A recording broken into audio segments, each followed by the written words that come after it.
I'm going to tell you a story that Jesus told. It's called the parable of lost sheep. So you see, these are pasture. These are beautiful rolling hills of pasture, green hills. Looks like either Scotland or Ireland, the way it looks so lushly green. Those are sheep. And Jesus said, I'm going to tell you something.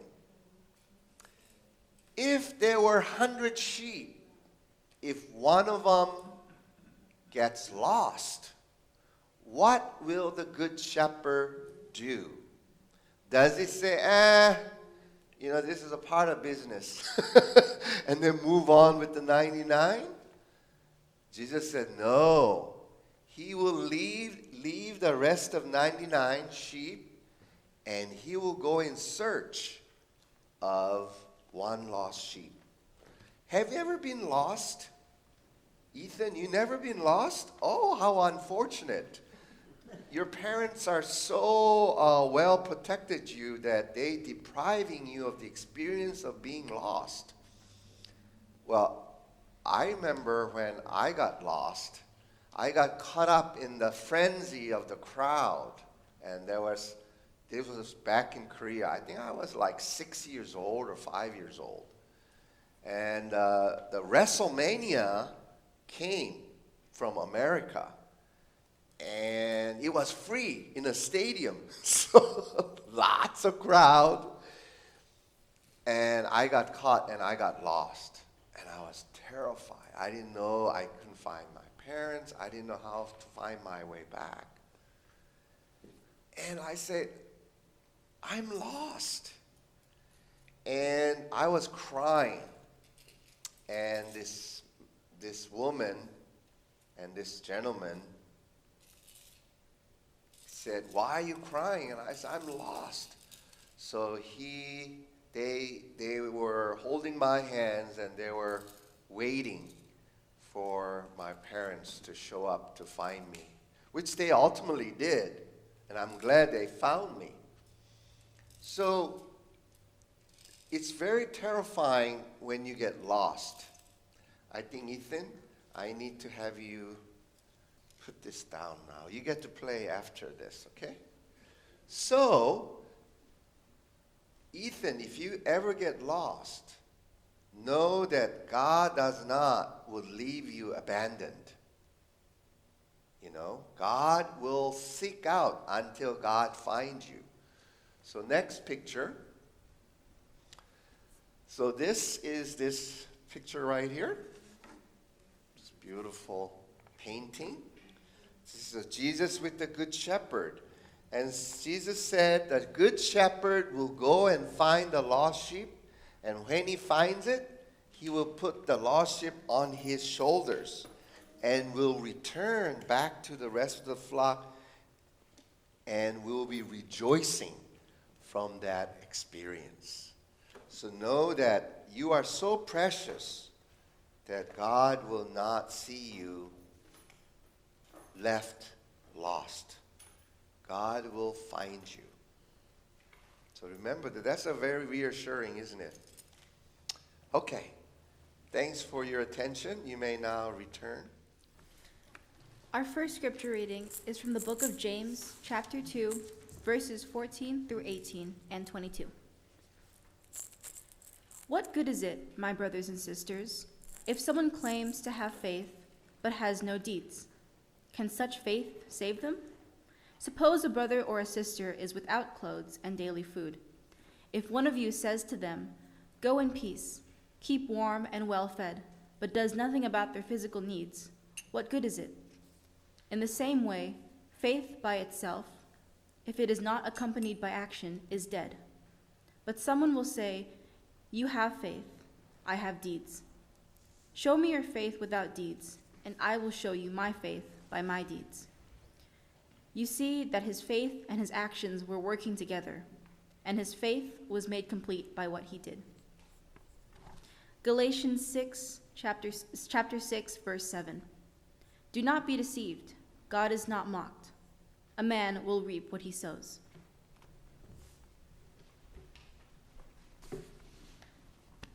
Please stand if you are able for the reading of the Gospel. Matthew 26:52. Then Jesus said to Peter, "Put your sword back into its place, for all who take the sword will die by the sword."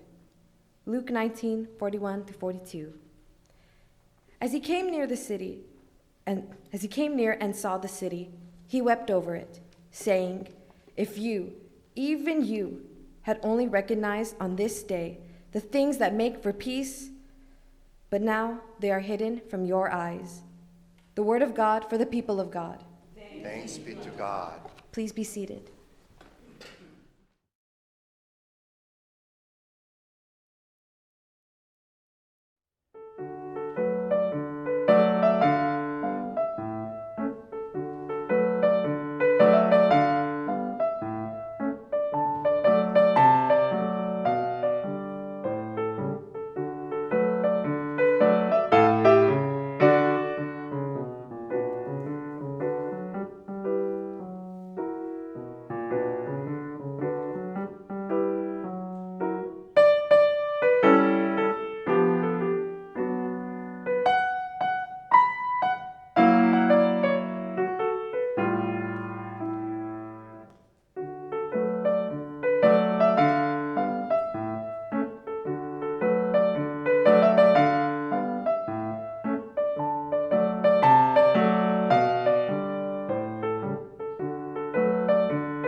Stop your crying, it will be all right. Just take my hand, hold it tight. I will protect you from all around you. I will be here, don't you cry. For one so small, you seem so strong. My arms will hold you, keep you safe and warm. This bond between us can't be broken. I will be here, don't you cry. 'Cause you'll be in my heart. Yes, you'll be in my heart. From this day on, now and forevermore.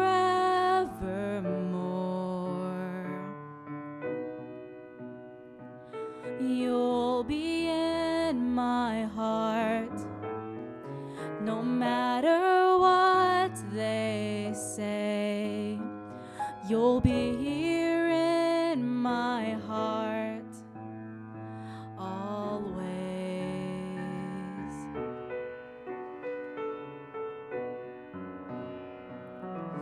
Why can't they understand the way we feel? They just don't trust what they can't explain. Well, I know we're different, but deep inside us, we're not that different at all. And you'll be in my heart. Yes, you'll be in my heart. From this day on, now and forevermore.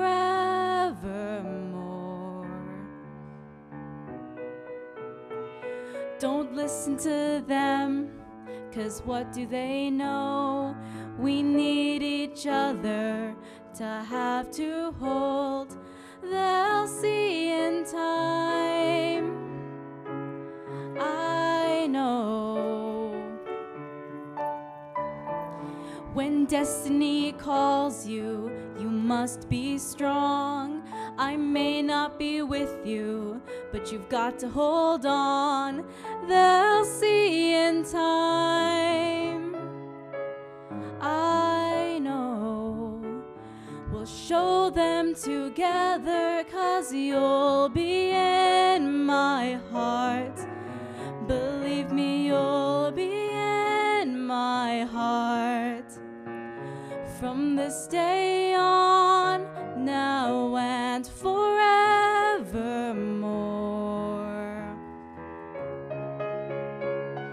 You'll be in my heart.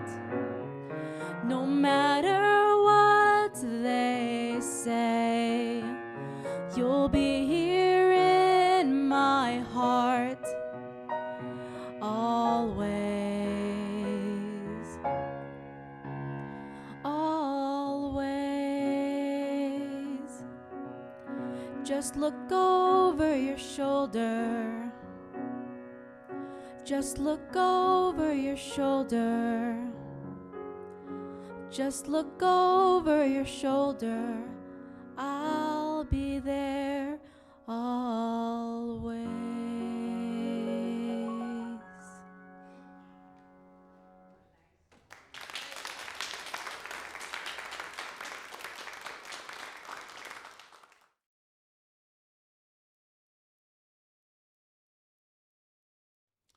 So I was quite fascinated to learn about the original meaning of peace in Korean, which derives from China, because China is the kind of the larger, the mothership, and from China comes, Mongolia, Korea, Japan, and it spreads out. I mean, China is a major country in terms of geography and population. So China has been in existence for 5,000 years in terms of written language, 5,000 years back. And so I took the word peace from the two oldest surviving ancient writings, from China and from Hebrew. And what the ancient people understood the meaning of peace was. So first is from China. Next picture. So this is a Korean writing system. So peace, right below is Hwapyeong, and below that is Pyeonghwa. You could say either way, Hwapyeong or Pyeonghwa, which means peace. So Korean will say, pray for Pyeonghwa or Hwapyeong. And those Korean writing comes out of the Chinese writing system. And that because Chinese writing was so difficult to memorize, you have to memorize thousands and thousands and thousands of characters for each words that you got to remember. So it's not practical. You got to have a good memory. So the Korean King Sejong was the king in Korea, who gave him the credit. I'm sure somebody else developed, but they developed the Korean alphabet system called Hangul. And that's what Hangul is. It's like an alphabet with consonants and vowels put together. It's very scientific. It's like reading Spanish. It's read the way it's written. There's no deviation. So once you know Korean writing system and how to pronounce it, you could read anything. You could pronounce it even though you may not know the meaning. You could pronounce it just like Spanish. Next. So Chinese writing is come out of actual pictography.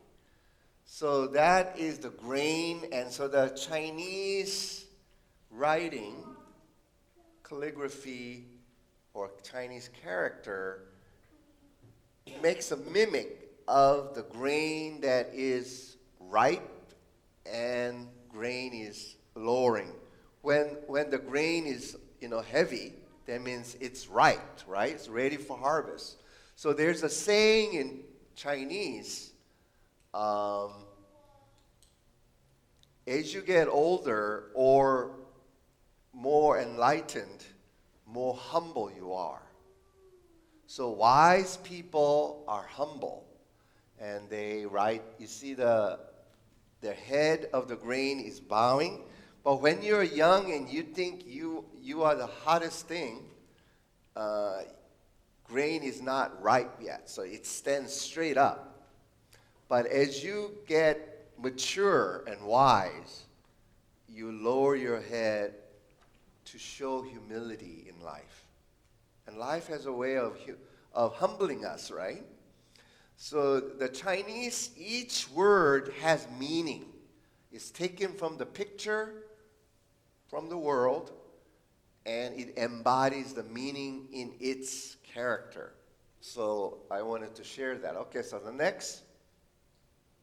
Okay, so you see a square box. That's actually a mouth.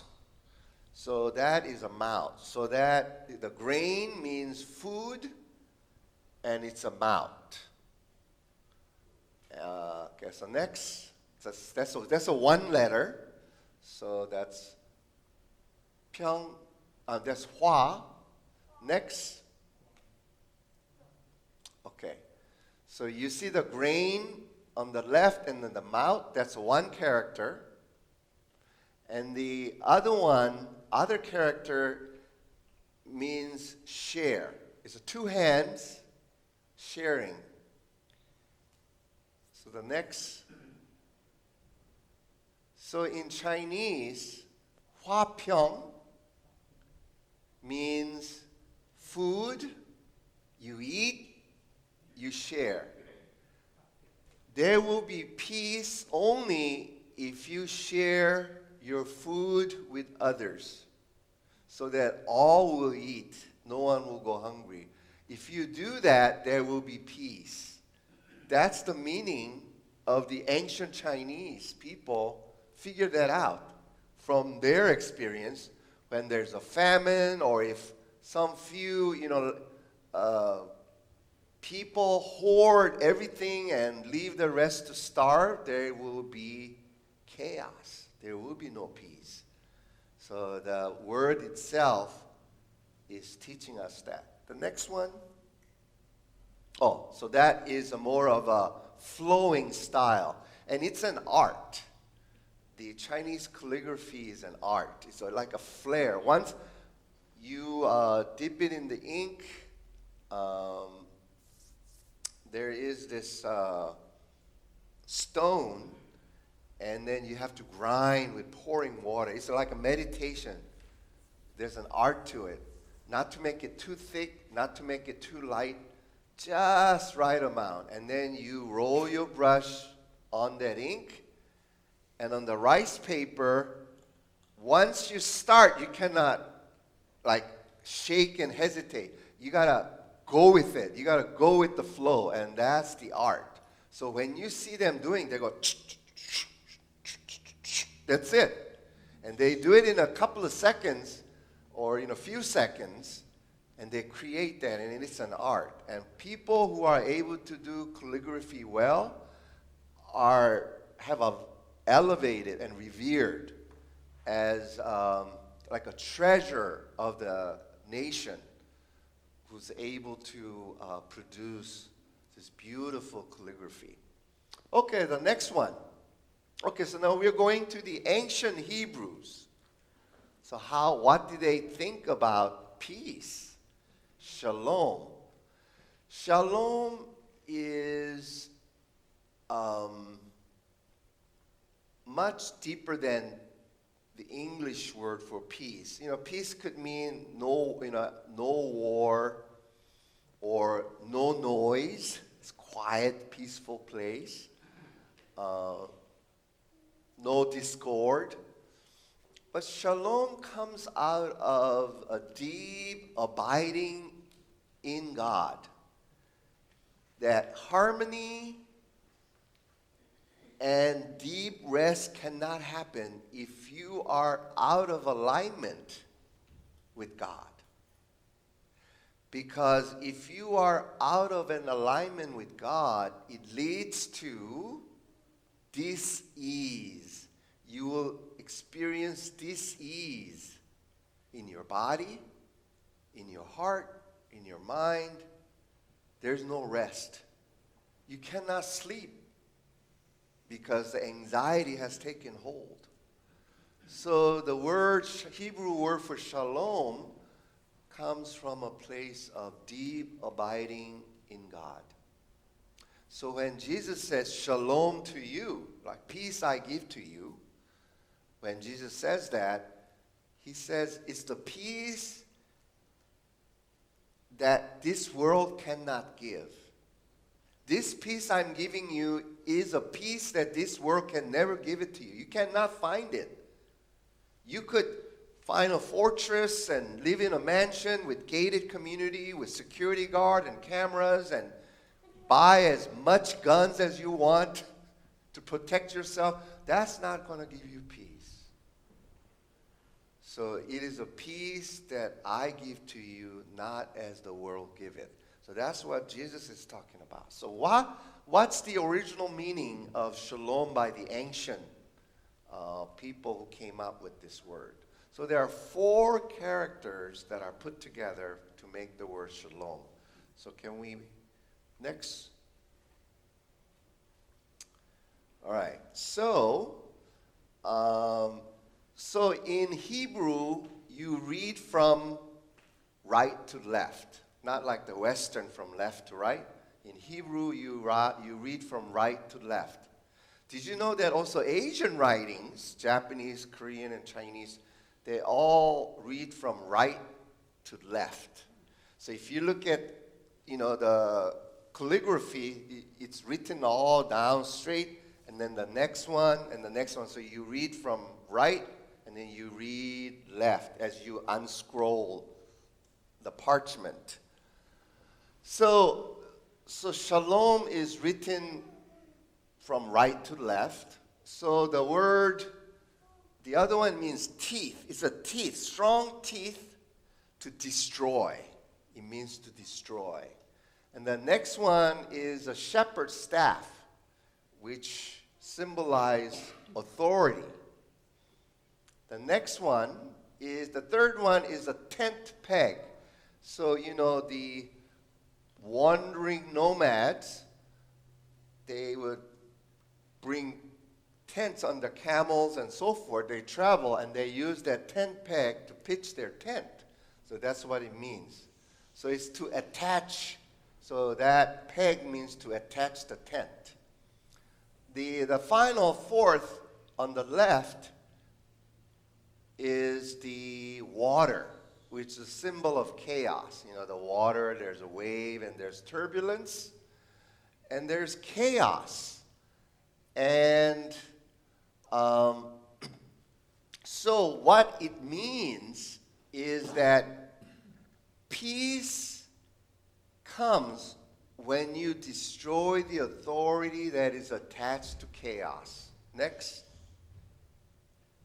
So here's another one. Same thing. Peace means destroy the authority attached to chaos. Isn't it interesting?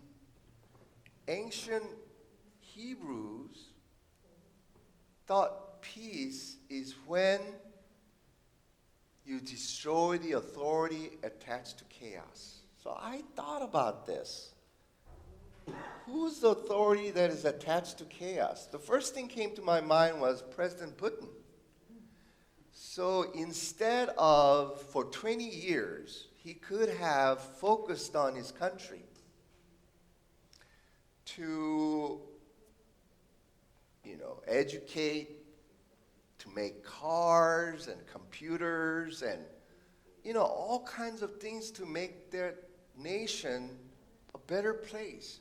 With all the revenues, billions and billions and hundreds of billions they get annually from sale of oil and gas and natural minerals. So much resource that it could be used to improve their infrastructure, the highways, the educational system, the children's educations.